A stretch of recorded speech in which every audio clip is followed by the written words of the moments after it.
You are listening to the Hammersy Brothers e-commerce podcast. Like what you hear and want to take the shortcut on your e-commerce growth?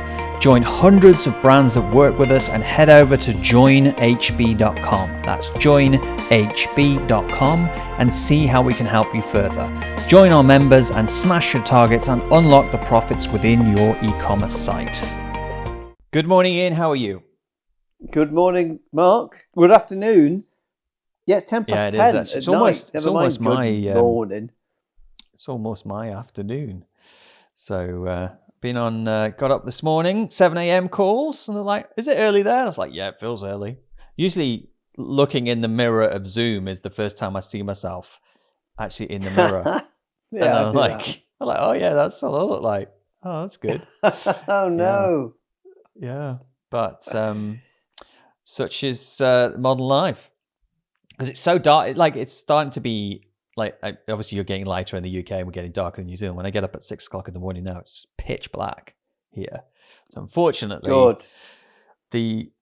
you're coming into spring, but it's still quite nice and warm here, so I can't complain. So it's all good. You look like a vampire with the well, winter. it is. It's pretty brutal. I mean, I was walking from the office tonight, and as I was on the phone to you, and it was pitch black. It was sideways rain. It was gale force winds. Like, oh my God, why do we live here in this? I was doing a Zoom call with someone in Canada the other day, and when he shared his screen, you can see the temperature down in the bottom left of the screen. Mine says 24 now. His was minus 12. I was like, whoa, not going outside. Minus 12 is, if you go out, get drunk, and you fall asleep, that's it. You're dead, aren't you? You do that all the time. Pretty hardcore. Don't you? I don't drink now, so it'll be different. Anyway, we better talk about something about e-commerce. You don't drink now. It sounds like you're an alcoholic. That's true. Nothing wrong with that as well. No, I don't drink because of migraine. I get migraine, so I don't really drink. Yeah, but if I go on a stag do, I make out that I was an ex-alcoholic. Because my excuse, I don't drink now, because otherwise they force you to drink. Not that I go on stag do's now. Man, that part of my life has kind of gone through. It's like now I'm 47. Oh dear. Yeah. Just sit on the doorstep reading my book.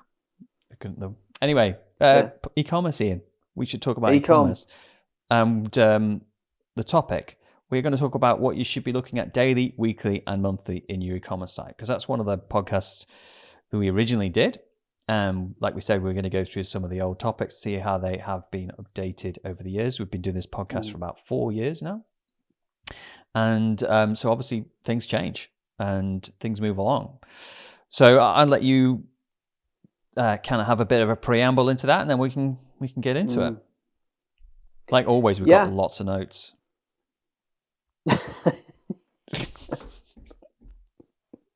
He's lying, by the way. No. Well, it was looking through the podcast that we did originally. This was the one that we thought would be more interesting to revise and to look at it again, and namely because it's where our thinking has gone and where our work has gone into what to look at. And it's changed.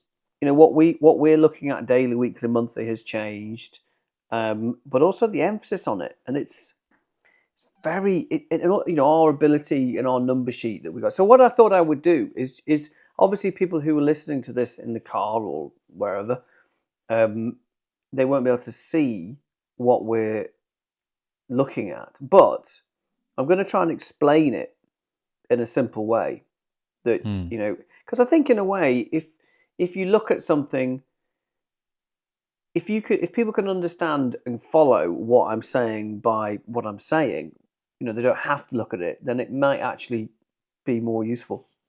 Because it should be understandable from it. Yeah, it should in a simple way. Otherwise, if it's too complicated, it probably means we don't understand it. So absolutely, totally. Yeah. So one of the things that we talked about when we were talking about what to look at daily, weekly, monthly, we said that actually it'd probably be more accurate to say what not to look at daily, weekly, monthly, because what I see often is that people would look at their analytics. I mean, this is probably particularly a problem with GA, Google Analytics.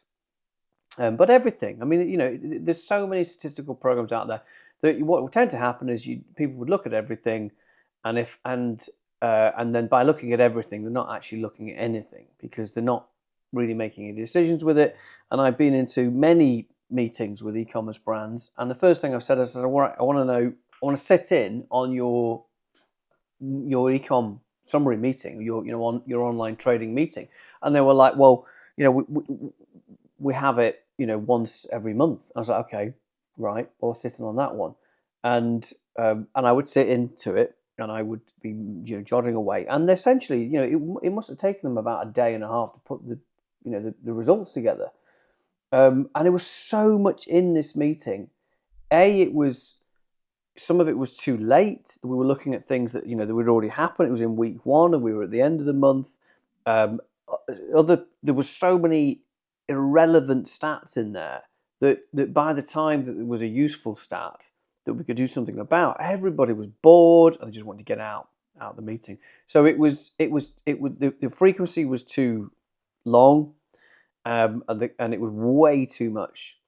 And so anyway, over the years, I think we have the other reason why I think it's useful for us to talk through how we analyze a number sheet, what we're looking at daily, weekly, monthly, is because we had to have a consistent, because we were looking at so many e-commerce brands who were in the level 1, level 2 groups, hundreds, thousands over the years. We had to have a way that we could see very easily at a glance what needed to happen in the business. And so, hence we designed something that would help you and I, Mark, to actually see the wood for the trees, because prior to that people were presenting their own spreadsheets, and they'd have and they'd all be calling things different names. They'd have some data was all over the place, and it would take us an hour to figure out what on earth that was trying to say. So we had to create something that we could use that was consistent across everybody. So that's how it started. Do you want to add anything before I go into how I use it? No, I just think the transition from moving to the overall ROAS and the new customer ROAS is basically the transition of what we've made and how we look at things. And I think that we also probably looked at Google Analytics more 3 or 4 years ago than we do now. Like, to be honest, for a couple of our brands, I can't remember the last time I went into Google Analytics. I'm only in there if I've seen an issue that I need to dive into more deeply, and I specifically need to go into there. It's not what I'm not using it daily, which I used to. I'll caveat that slightly, and I'll say that because in our number sheet. So Mark and I have created a Google sheet, which is what we call the number sheet, the Hammersley Brothers number sheet, and it takes a feed from various sources, and one of them is Google Analytics. So I am looking at Google Analytics, but only through the number sheet because it's pulling the right things through. But I wouldn't be looking at it every day.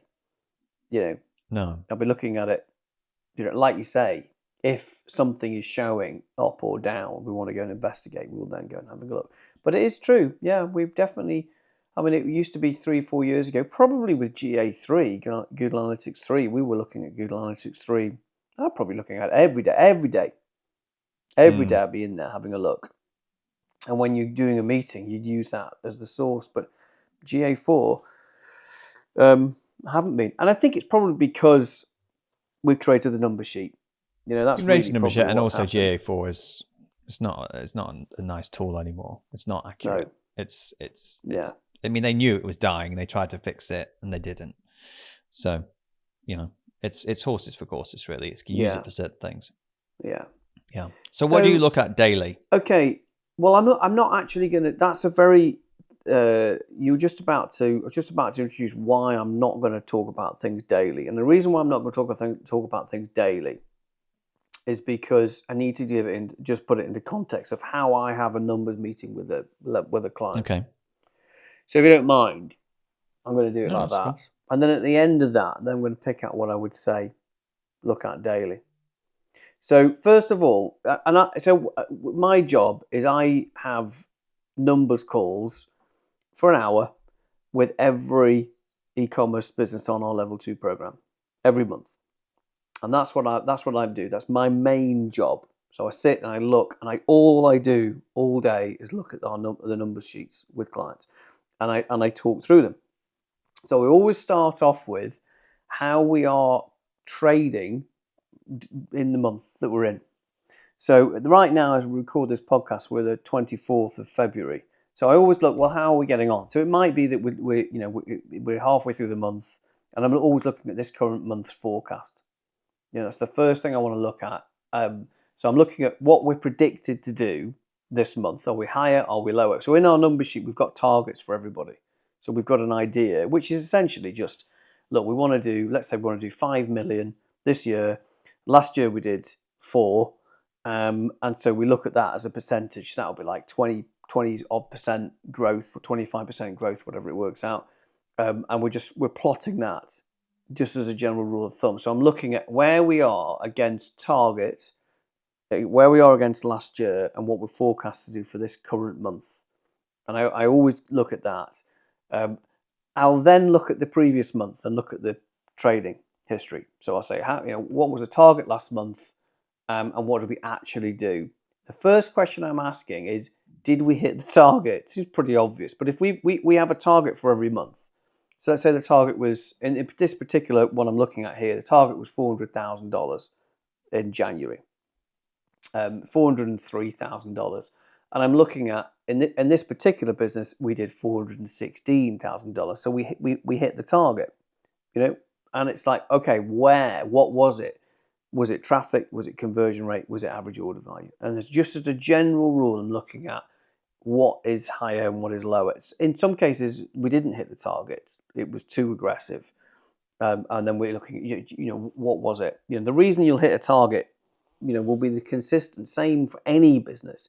If you miss a target, it will be because either traffic was lower, average order value was lower, or conversion rate was lower, or a mixture of one of those three, or all three, And it's the same if you hit your target. It's simply traffic, conversion, average order value. And then we'll go further in, because obviously it could be new customers, it could be existing. So anyway, that gives me a general guide of where we are in that current month, and if we're higher or lower. Okay, I'm not going to necessarily say what we would do if we're below target, because there's a whole load of levers and what's the Visio diagram? When you like a flow chart of analysis to decide if it's this, do this. Like a tree diagram. Before I go into my next bit, so right now I'm looking at my monthly targets of where I am currently. Do you want to say anything else before I go further? So are you going to cover weekly or daily or anything? No. You're covering monthly at the moment. I'm just going to talk. Yeah. I think everybody, you probably will want it to say daily, weekly, monthly. But I think if I jump straight in and go daily, then will it be as meaningful as if I give you the overall? Yeah, no, you give the overall. And I think you see also businesses differently, because you're most doing the monthly report and I'm doing the daily. I'm much more of a media buyer than you. So I'm looking at things much more like daily. So I'll talk about what I do daily, and you talk about monthly. Okay, go daily, right? Daily, you're talking about the drop by drop, because that's where I was going to come to next. Yeah, so for me, what I'm looking at, so I've already decided, so like in the monthly meeting with Ian, so like let's say Betting Envy will have a monthly meeting. We've already decided on the overall ROAS we want to do. We've already decided on the targets we want to hit. We've already decided on where we want to be. So for me, who has to decide on the ad spend that I'm doing, I'm probably looking at it I'm looking at it daily when things aren't going well. When things are going fine, I'm probably looking at 2-3 times a week and making decisions based on that. And I'm looking at that overall ROAS and the recruitment ROAS and making decisions on that. And that's really all I'm looking at. The other thing I'll take into consideration is, because Ian does a lot of the email marketing for a lot of our businesses, is whether Ian has got something coming up, because that will make my decision slightly different based on whether I want to run a slightly lower overall ROAS, knowing that something big's coming up. So for example, like last year, before in October, I actually ran a break even for that month because I wanted loads of customers going into November. I wanted November to be bigger. And so that's kind of what I would do daily. But I don't think you're going to look at daily because you're not running the ads for a lot of the businesses. So therefore, there's nothing for you to do daily, is there? No, I mean, what I'll be looking at is whether or not the team has been running the ad spend correctly. And what I'll be doing with that is looking at the day-by-day, drop-by-drop. So in the number sheet, we have the drop-by-drop report, and it has essentially total spend, total sales, first-time customer sales, what we spent on Google Ads, Meta, Bing, whatever other platform, and that gives us the total ad spend and daily, and it gives us the overall ROAS and the first-time customer ROAS, and then the profitability, because we've got the variable cost. So I know at this point that we'll, like you say, we will have already established what we want the first-time ROAS and the overall ROAS to be, and I want that to be consistent. So when I look at the daily drop-by-drop report, I think that if the team's doing a good job, is if that is flat, right? So that the ROAS and the first-time customer ROAS is pretty flat. So I don't want to see huge variances with it, because it's a little bit like day by day, your biggest flex, which I'm going to use that word because that's what my kids say, because they think it's cool. What's your flex, Dad? What's your flex? And I say, well,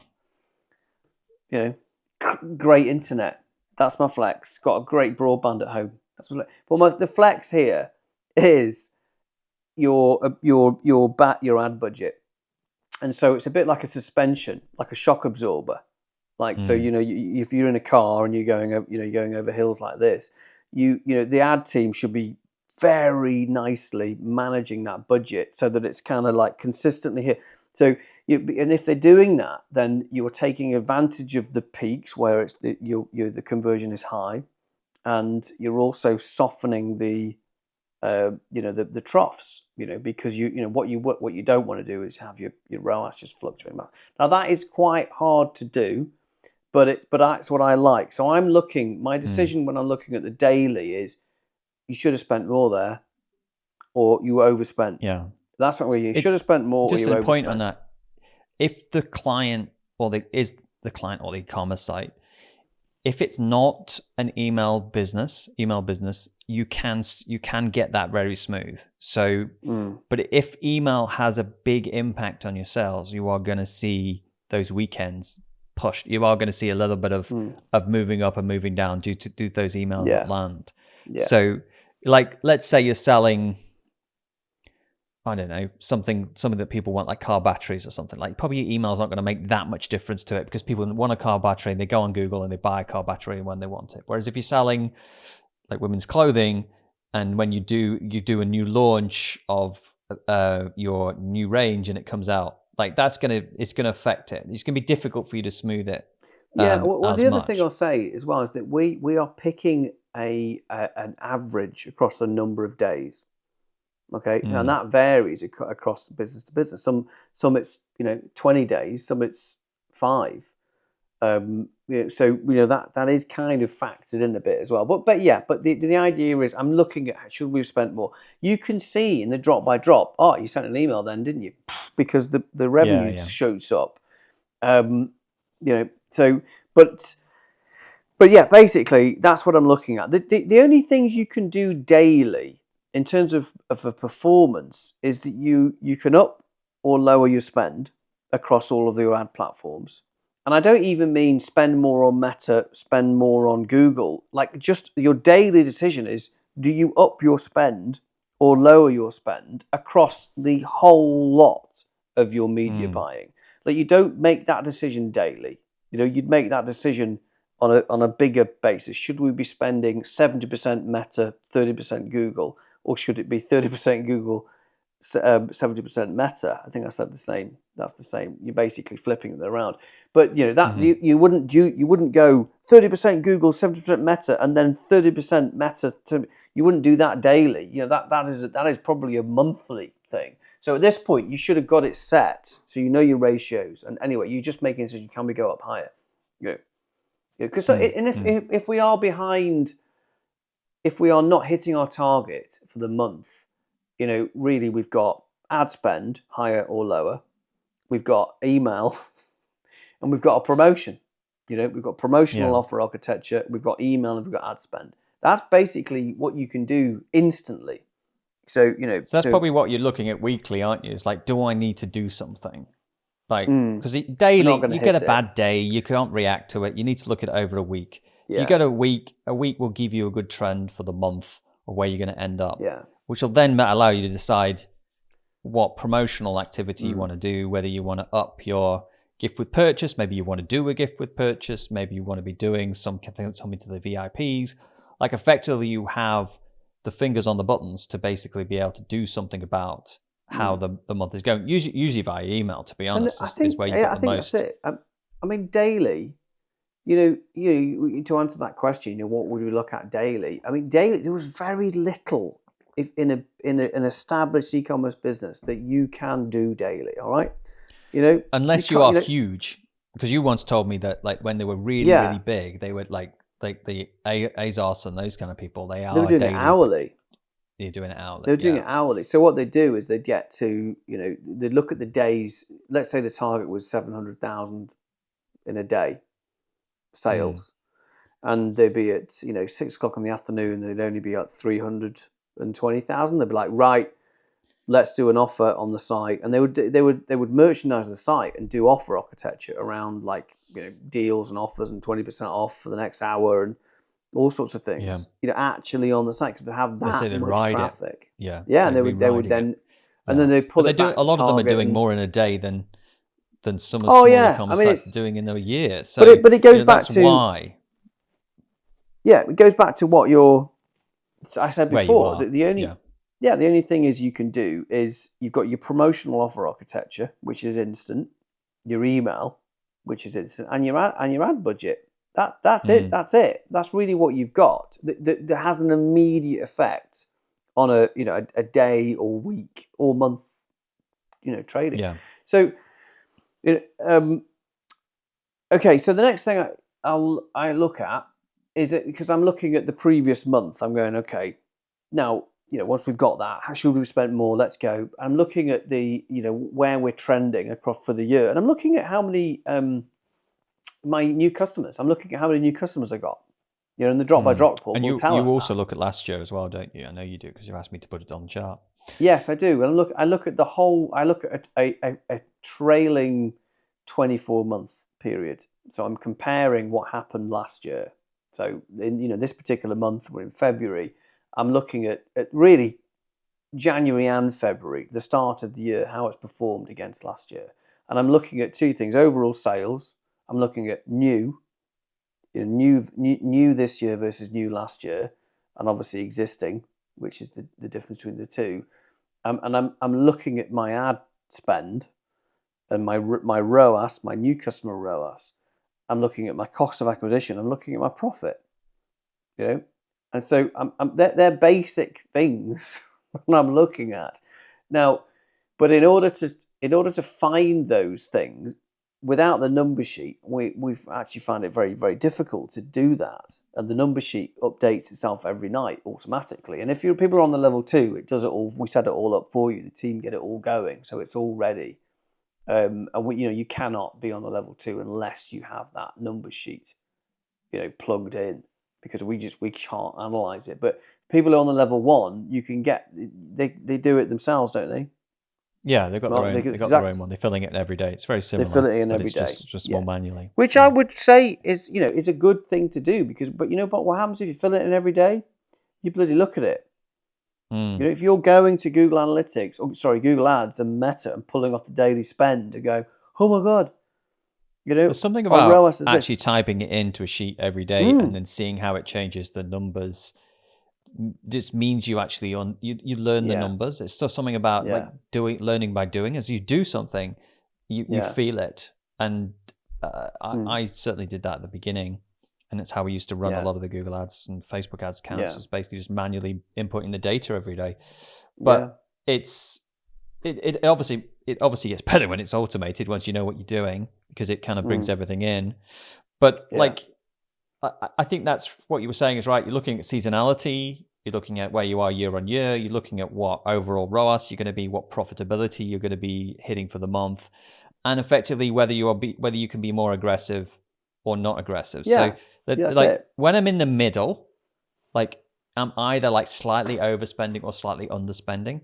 That is the time when I'm being nuanced in the account. So like if I'm overspending and everything's bad, I'll be just like taking a bit of a 20% down on everything, mostly, unless something's doing amazingly well. When I'm kind of like almost there or thereabouts, I'm more looking for individual campaigns that like some are doing better than others. I'll be like cutting the ones that are doing badly and spending more on the ones doing well. You know, I'm being more nuanced with it at that point.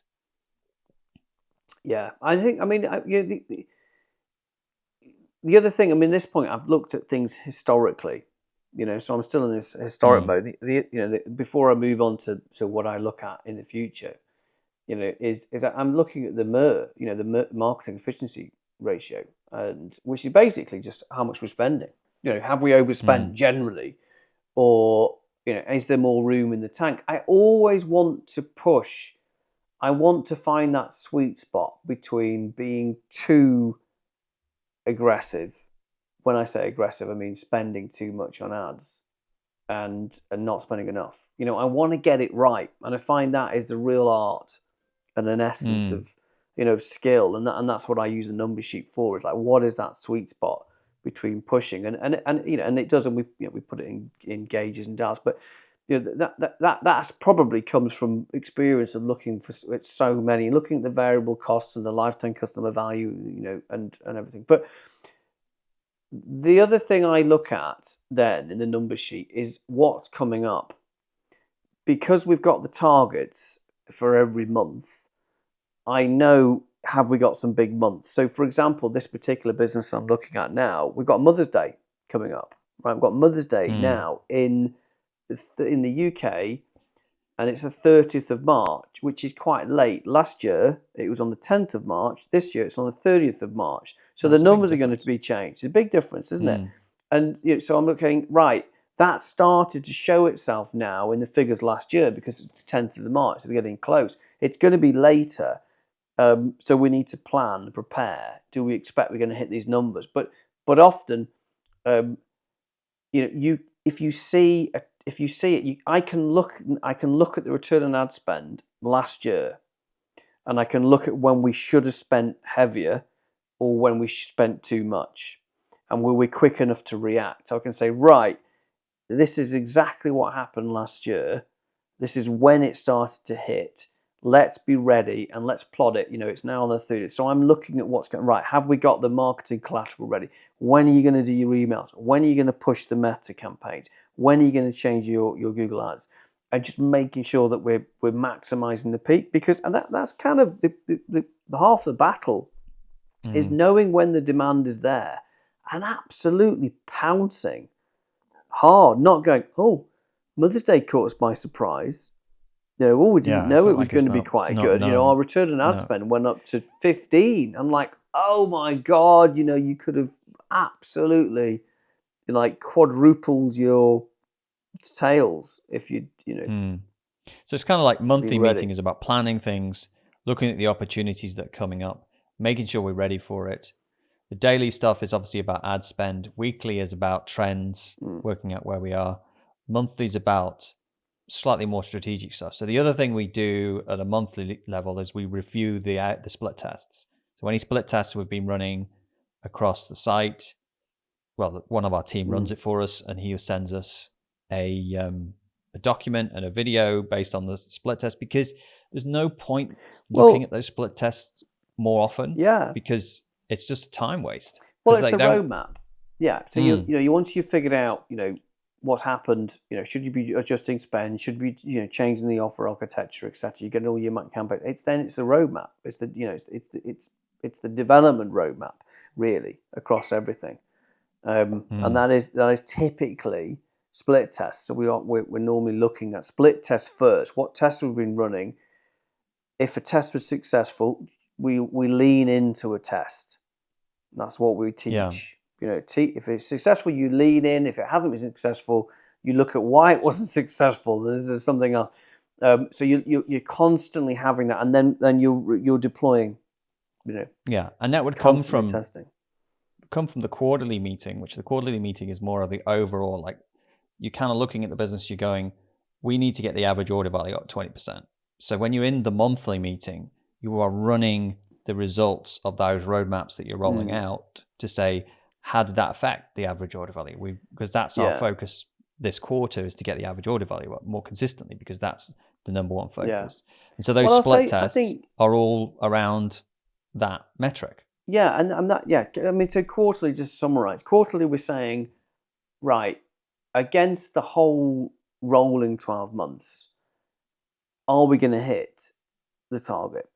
So I'm looking back at an overall year, and I'm saying, do I think we're going to hit the target? And we're either we're fine, let's carry on as we are.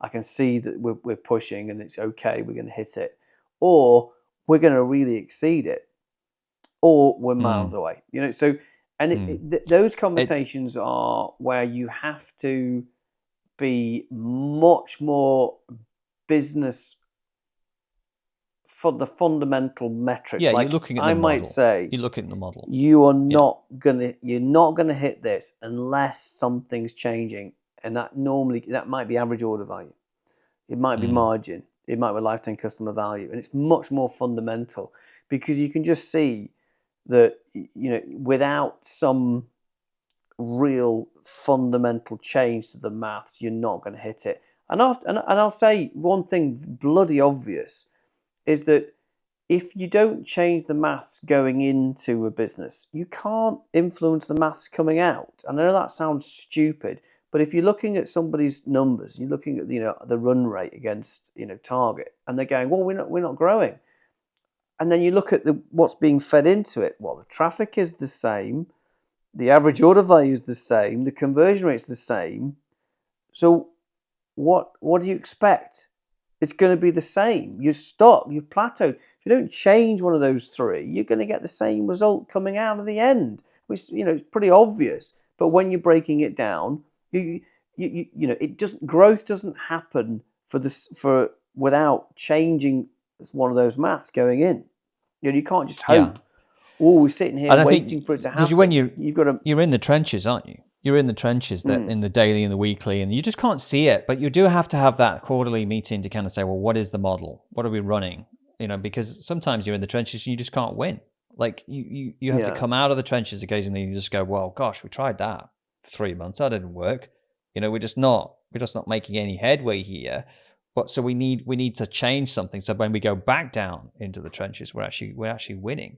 Or have a better chance of winning. And I think that there's a lot of companies who've been working with it over the past 2 years that have actually realized that, and they have pivoted to better business models.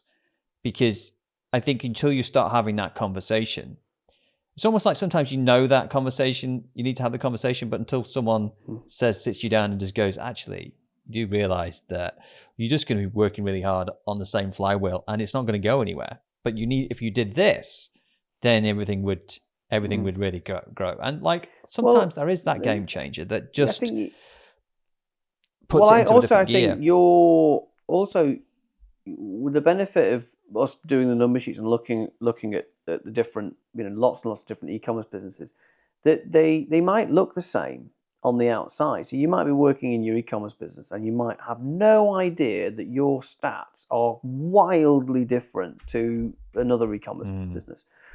And it shows itself here. So I've had 4 number meetings today with level 2, and 2 of them were quite similar, and 2 of them were completely wildly different. One had new customer revenue was 85%. So every month they're going to get 85% of their revenues coming from new.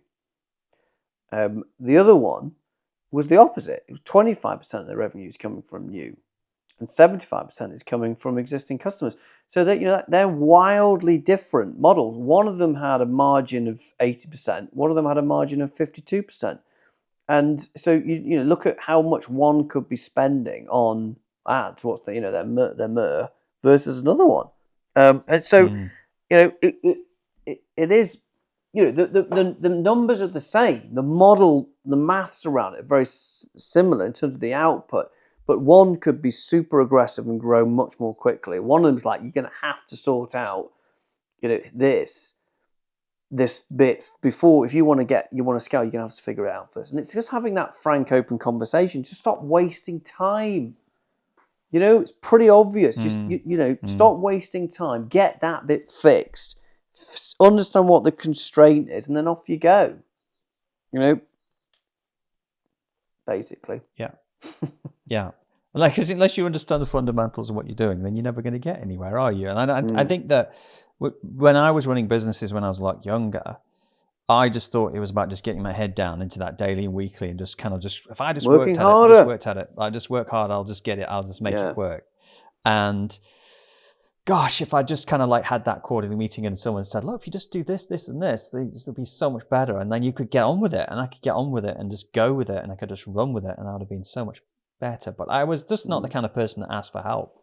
I just didn't. I was like, I can figure this out. How hard can it be? But turns out I was an idiot. It's good to know. And on that anyway, I better let you go to bed. No. For God's sake. Yeah. Late now. Okay, well, thanks, Mark. I enjoyed that.